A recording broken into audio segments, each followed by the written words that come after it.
ಹೀಗೆಲ್ಲ ತುಂಬ ನಿಯಮ ಇದೆ. ಆ ನಿಯಮಾವಳಿಯಿಂದಾಗಿ ಆ ಹೂವನ್ನು ತರ್ತಾ ಇದ್ದವರು ಸ್ವಲ್ಪ ಸಮಯ ಭಂಗ ಆಯಿತು ಅಂತ ಅನ್ನೋ ದೃಷ್ಟಿಯಲ್ಲಿ ಅದು ಅವರಿಗೊಂದು ನಿಮಿತ್ತದಿಂದ ಶಾಪನೆ ಆದರೂ ಹೆಚ್ಚಿನ ಭಗವದ್ ಅನುಗ್ರಹಕ್ಕೆ ಅದು ಕಾರಣವೇ ಆಗಿರುತ್ತೆ.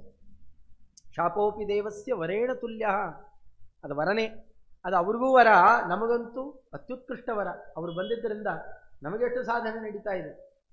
ಆ ಕ್ರಮದಿಂದಲೇ ಪ್ರಹ್ಲಾದ ಇತಿ ವಿಖ್ಯಾತ ಭೂಭಾರ ಕ್ಷಪಣೇ ರತಃ. ಆ ನಿಮಿತ್ತದಿಂದಾಗಿ ಒಬ್ಬ ದೈತ್ಯನ ಮನೆಯಲ್ಲಿ ಹುಟ್ಟು ಬರಬೇಕು ಅನ್ನೋ ರೀತಿಯಲ್ಲಿ ಅವರು ಬಂದಿದ್ದು ಹಿರಣ್ಯಕಶಿಪುವಿನ ಪುತ್ರರಾಗಿ ಅಲ್ಲಿ ಬಂದಂತಹ ಪ್ರಸಂಗ ವಿಶೇಷ. ಅದನ್ನು ಪುರಾಣಾಂತರದಲ್ಲಿ ವರ್ಣನೆ ಮಾಡಿದ್ದಾರೆ. ಆಚಾರ್ಯರಂತೂ ತಮ್ಮ ನಿರ್ಣಯದಲ್ಲೂ ಸಂಗ್ರಹ ಮಾಡಿದ್ದಾರೆ. ಹಿರಣ್ಯಕಶಿಪೋ ಪುತ್ರ ಪ್ರಹ್ಲಾದೋ ಭಗವತ್ಪರ ವಾಯುನಾಚ ಸಮಾವಿಷ್ಟ ಮಹಾಬಲ ಸಮನ್ವಿತ.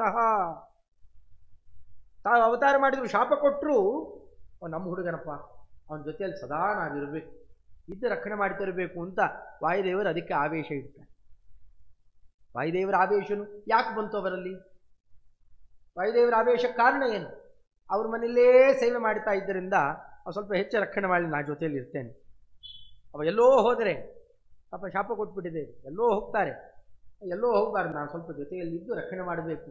ಅದಕ್ಕೆ ಅವರನ್ನು ಬೇಕಾದ ರೀತಿಯಲ್ಲಿ ಕೊಲ್ಲಿಕ್ಕೆ ಪ್ರಯತ್ನ ಮಾಡಿದರೂ ಪ್ರಹ್ಲಾದರಾಜರನ್ನು ಕೊಲ್ಲಿಕ್ಕಾಗಲಿಲ್ಲ.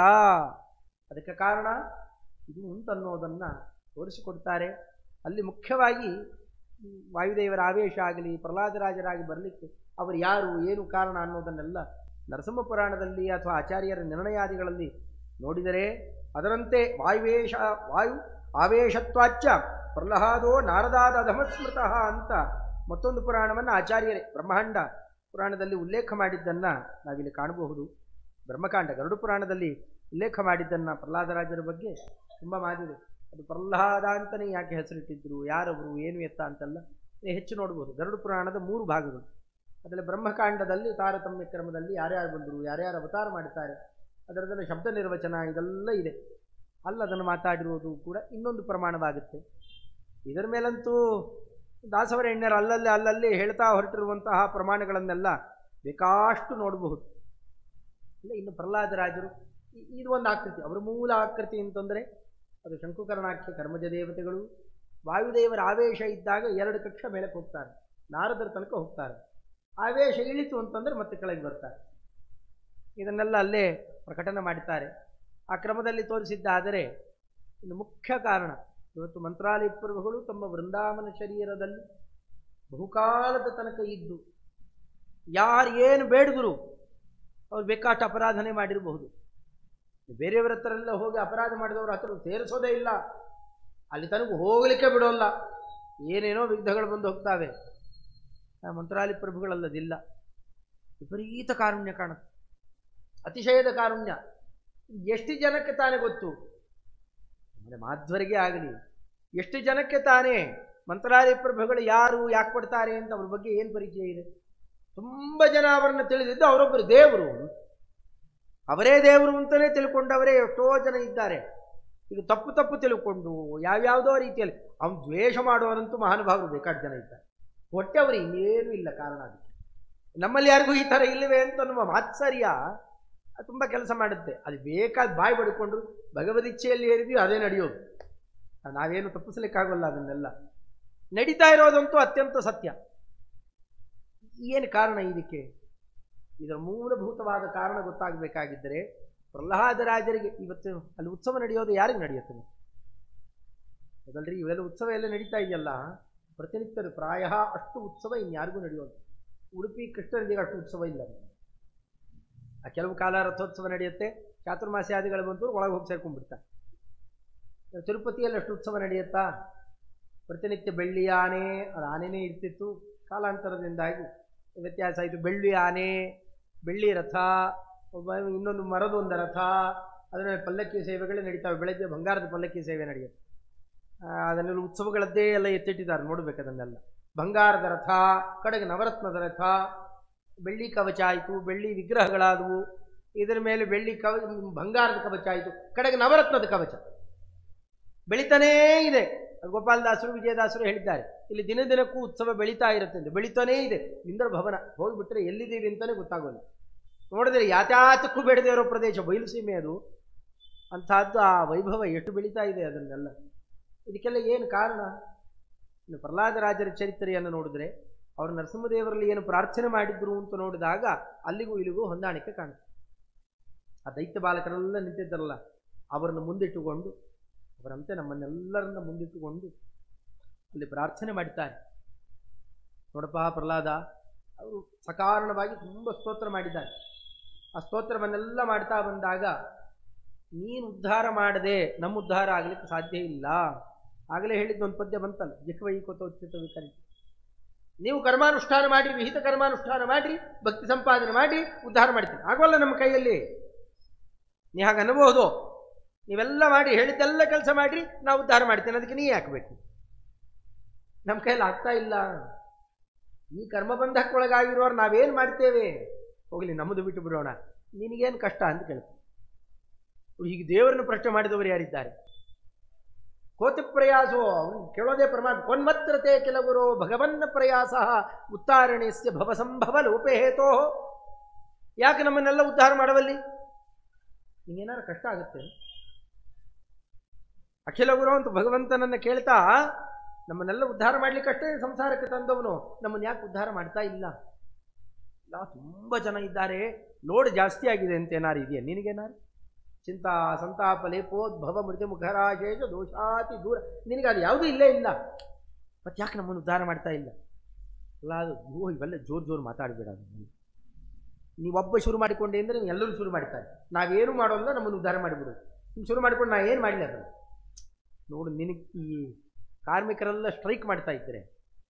ಏನು ಮಾಡ್ತಾರ್ರಿ ಯಜಮಾನ್ರು? ಯಾರು ಮುಖಂಡ ಇರ್ತಾನೋ ನಾವು ಒಬ್ಬನ ಒಳಗೆ ಹಾಕ್ಕೊಂಡ್ಬಿಡ್ತಾರೆ. ಒಬ್ಬನ ಒಳಗೆ ಹಾಕ್ಕೊಂಡು, ನೋಡಪ್ಪ ನಿಂಗೆ ಏನಾದ್ರು ಒಂದಿಷ್ಟು ಕೊಟ್ಬಿಡ್ತು, ಸುಮ್ಮನೆ ಅವರಿಗೆಲ್ಲ ತಣ್ಣಗೆ ಮಾಡಿಬಿಡು, ಏನಾದ್ರು ಉಪಾಯ ಮಾಡಿ ಹೋಗು. ಹಾಗೆ ಪ್ರಹ್ಲಾದರಾಜರಿಗೆ ನರಸಿಂಹದೇವರು, ನೋಡಿ ನಿನಗೆ ಬೇಕಾದ್ರೆ ಮೋಕ್ಷ ಕೊಟ್ಬಿಡ್ತೈತಿ, ನೀವು ಬೇರೆಯವರಿಗೆಲ್ಲ ಮಾತಾಡಬೇಡ, ಅದನ್ನು ನೀವು ಸುಮ್ಮನೆ ಇದ್ಬಿಟ್ಟು, ನಾ ಬರೋಲ್ಲ, ನಂಗೆ ಬೇಕಾಗಿಲ್ಲ. ನೈವೋದ್ವಿಜೆ ಭವದುರತ್ಯಯ ವೈತರಿಣ್ಯಾ ತ್ವತ್ತೀರ್ಥಗಾಯನ ಮಹಾಮೃತಿ ಮತ್ತ ಚಿತ್ತ ಮಹಾಮೃತ ಮತ್ತ ಚಿತ್ತ ಶೋಚೇನುತೆ ವಿಮುಖಚೇತಸ ಇಂದ್ರಿಯಾರ್ಥ ಮಾಯಾ ಸುಖಾಯ ಭರಮುದ್ವಹತೋ ವಿಮೂಢಾನ್. ನನಗೇನಿಲ್ಲಿ ತೊಂದರೆ ಆಗೇ ಇಲ್ಲ. ನಮ್ಮಪ್ಪ ಬೇಕಾದ್ದು ಕೊಲ್ತೇನೆ ಅಂತ ಹೊರಟಾಗಲೂ ಕೂಡ ನಾರದರು ಕೊಟ್ಟಂತಹ ಏನು ಆ ತತ್ವಜ್ಞಾನ ಇದೆ, ನಿನ್ನ ಗುಣಗಾನ, ನಿನ್ನನ್ನು ವರ್ಣನೆ ಮಾಡುವಂತಹ ಶಾಸ್ತ್ರೀಯ ಪ್ರಮೇಯಗಳು, ಅದು ತ್ವತ್ತೀರ್ಥ. ತೀರ್ಥ ಅಂದರೆ ಶಾಸ್ತ್ರ. ಅದರಲ್ಲಿ ವರ್ಣಿತವಾದಂತಹ ಗುಣಗಾನ ಮಾಡ್ತಾ ಮಾಡ್ತಾ ಆನಂದದಿಂದ ಸಂಸಾರದಲ್ಲೇ ಅದು ಯಾವುದು ಬಾಧಕ ಆಗದೇ ಇದ್ದಂತೆ ಇದ್ದೇನೆ. ನನಗದು ಯಾವುದು ಚಿಂತೆ ಇಲ್ಲ. ನನ್ನ ಬಗ್ಗೆ ನಾ ಕೇಳ್ತಾ ಇರೋದಲ್ಲ.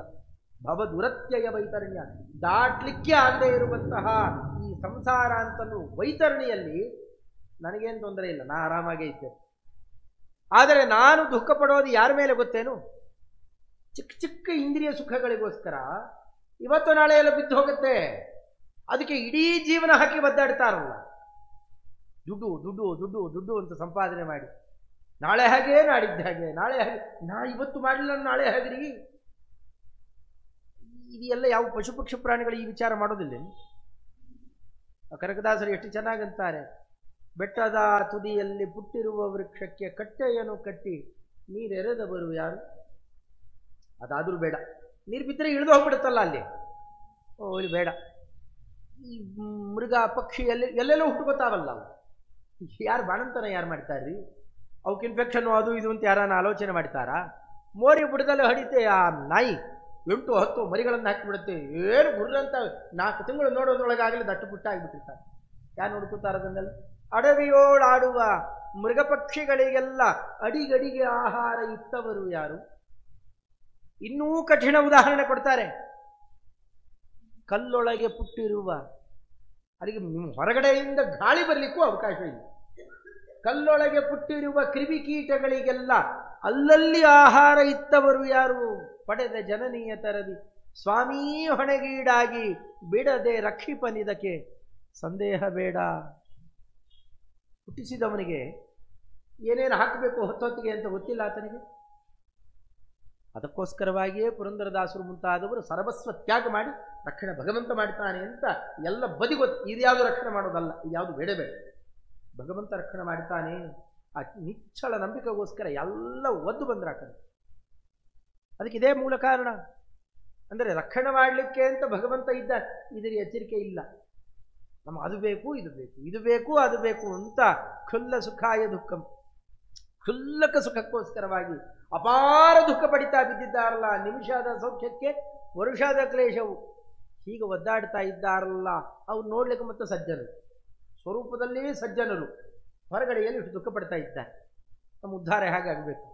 ಅಂಥವರನ್ನು ನೋಡಿ ದುಃಖ ಪಡ್ತೇನೆ. ಅವರನ್ನು ಉದ್ಧಾರ ಮಾಡಲಿಕ್ಕೆ ದೇವತೆಗಳು, ಋಷಿಗಳು, ಮುನಿಗಳು ಇದ್ದಾರಲ್ಲಪ್ಪ, ಅವು ಯಾರು ಬರೋಲ್ಲ, ಅವು ಯಾರು ಬರೋಲ್ಲ. ಅವರೆಲ್ಲ ಸ್ವವಿಮುಕ್ತಿ ಕಾಮಾಹ ಮೌನಂ ಚರಂತಿ.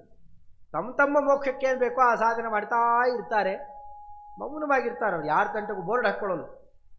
ನಾ ಹಾಗೆ ಹೀಗೆ ನಮ್ಮ ಹತ್ತಿರ ಬನ್ನಿರಿ ನಿಮ್ಮನ್ನು ಉದ್ಧಾರ ಮಾಡ್ತೇವೆ ಅಂತ ಯಾರು ಇದ್ದಾರಾ? ಬಟ್ ಯಾಕೆ ಬೇರೆಯವರು ವೃಂದಾವನಗಳು ಹೆಚ್ಚು ಪ್ರಚಾರಕ್ಕೆ ಬರ್ತಾ ಇಲ್ಲ? ಮಧ್ವರಾಯರ ಪ್ರತಿಮೆನೇ ಇಟ್ಟು ಅದನ್ನು ಬೇಕಾಟು ಮರೆಸಬಹುದಲ್ಲ. ಹನುಮಪ್ಪರ ವಿಗ್ರಹ ಎಟ್ಟಿತ್ತು, ಈಗ ಅದೆಲ್ಲ ಇಲ್ಲ. ಮತ್ತೆ ಈಗ ಯಾಕೆ ಅವೆಲ್ಲ ಕಮ್ಮಿಯಾಗಿ ಮಂತ್ರಾಲಯ ಪ್ರಭುಗಳದ್ದೇ ಹೆಚ್ಚಿದೆ ಅಂತ ನೋಡೋದಕ್ಕೆ ಕಾರಣ ಇದೆ. ಬೇರೆ ಯಾರೂ ಕೂಡ ಆ ರೀತಿಯಲ್ಲಿ ನಾವು ಉದ್ಧಾರ ಮಾಡ್ತೇನೆ ಅಂತ ತಮ್ಮ ಕೆಲಸ ಬಿಟ್ಕೊಂಡು ಬರೋಲ್ಲ. ಭೃಗು ಋಷಿಗಳು ಕೇಳಿಕೊಂಡ್ರೆ ಬ್ರಹ್ಮದೇವರು ಉತ್ತರ ಕೊಟ್ರಾ? ಇಲ್ಲ ಮಗು, ನಾನಲ್ಲ ಸರ್ವೋತ್ತಮ, ಭಗವಂತ ಉತ್ತರ ಕೊಡಬೇಕಾಗ ನೋಡ್ಲೇ ಇಲ್ಲ. ರುದ್ರದೇವರಂತೂ ಹೊಡಿಲಿಕ್ಕೆ ಬಂದ್ಬಿಟ್ಟು, ಹೌದಲ್ಲ, ನಾವು ಶ್ರೀನಿವಾಸ ಕಲ್ಯಾಣದಲ್ಲಿ ಕೇಳ್ತೇವೆ ಇದೆಲ್ಲ. ಯಾಕೆ ಅದನ್ನೆಲ್ಲ ತಮ್ಮ ನಮ್ಮದೇ ಆಗಿಲ್ಲ ಇನ್ನು ಮೋಕ್ಷ, ನಾವು ಒದ್ದಾಡಿಕೊಂಡಿದ್ದೇವೆ, ನಿಂದೇನು ತೊಗೊಂಡೇನು ಮಾಡಿ ಹೀಗನ್ನೋರಿದ್ದಾರೆ. ಅದರಿಂದ ನನ್ನೊಬ್ಬನ್ನೇ ಕರೆದರೆ ನೈತಾನ್ ವಿಹಾಯ ಕೃಪಣಾನ್ ವಿಮುಮೋಕ್ಷ ಏಕಃ ನಾಣ್ಯಂ ತ್ವದಸ್ತಿ ಶರಣಂ ಭ್ರಮತೋನು ಪಶ್ಯೇ. ಎಲ್ಲ ದೈತ್ಯ ಬಾಲಕರನ್ನೆಲ್ಲ ತೋರಿಸಿ, ನಾ ಹೀಗಲ್ಲ, ಹೀಗಿದೆ, ಭಗವಂತ ಇದ್ದೇ ಇದ್ದಾನೆ, ದೈತ್ಯರನ್ನು ಹೊಡೆಯೋಲ್ಲಪ್ಪ. ಅವನ ಭಕ್ತಿವಂತರು ಯಾರೇ ಇದ್ದರು, ಒಂದು ಆನೆ ಆಗಿದ್ದರು ಸರಿ, ಎಲ್ಲ ಬಿದ್ದಿದ್ರು, ಯಾರು ಎಲ್ಲಿದ್ದರು ಅವ್ರನ್ನ ರಕ್ಷಣೆ ಮಾಡಿಯೇ ಮಾಡ್ತಾ ನಮ್ಮ ಸ್ವಾಮಿ ಅಂತ ನಾ ಆಡಿದ ಮಾತನ್ನು ನಂಬಿಕೊಂಡು ಇವತ್ತು ನಿನ್ನ ಎದುರುಗಡೆಯಲ್ಲಿ ಬಂದು ಕೈ ಮುಕ್ಕೊಂಡು ನಿಂತಿದ್ದಾರೆ. ನನ್ನ ಮಾತನ್ನು ನಂಬಿ ಇವರೆಲ್ಲ ಬಂದು ನಿಂತಿದ್ದಾರಲ್ಲ, ಅವರನ್ನೆಲ್ಲ ಬಿಟ್ಟು ನಾನೊಬ್ಬ ಮಾತ್ರ ಒಳಗೆ ಬಂದುಬಿಟ್ರೆ ಸ್ವಲ್ಪ ಏನೋ ದೇವ್ರ ದರ್ಶನ ಆಗುತ್ತೆ. ಓಡಿ ನಿಮ್ಮ ಮನೆಯವರು ಯಾರನ್ನು ಕರ್ಕೊಂಡ್ಬರ್ಬೇಡ್ರಿ, ಒಬ್ಬರು ಬಂದುಬಿಡ್ರಿ ತಿರುಪತಿ ದರ್ಶನ ಅಂತ ಓಡೋಗ್ಬಿಡ್ತೀವಿ. ಹೀಗೆ ಸ್ವಾರ್ಥಿಗಳಾಗಲಿಲ್ಲ. ಪ್ರಹ್ಲಾದರಾಜರು ಅವರು ಕೇಳಿದ್ದೇನು? ನೈತಾನ್ ವ್ಯಹಾಯ ಕೃಪಣಾನ್. ಕೃಪಣರು, ಅವ್ರಿಗಿನ್ಯಾರು ಹೆಚ್ಚಿನ ಆಸರೆ ಇಲ್ಲ. ಅಂಥವ್ರನ್ನ ನಾನು ಕೈ ಬಿಟ್ಟು ಬಿಟ್ರೆ ಇನ್ಯಾರು ನೋಡ್ಕೊಳ್ಬೇಕು ಸ್ವಾಮಿ? ಅವರನ್ನೆಲ್ಲ ಉದ್ಧಾರ ಮಾಡ್ತೀಯಾ? ಜೋರಾಗಿ ಹೇಳು. ಅವರಿವ್ರ ಮುಂದೆಲ್ಲ ಬ್ರಹ್ಮರುದ್ರಾದಿ ಎಲ್ಲ ದೇವತೆಗಳಿದ್ದಾರೆ, ಅವ್ರ ಮುಂದೆ ಕೇಳ್ತಾರೆ. ಎಷ್ಟು ಧೈರ್ಯ!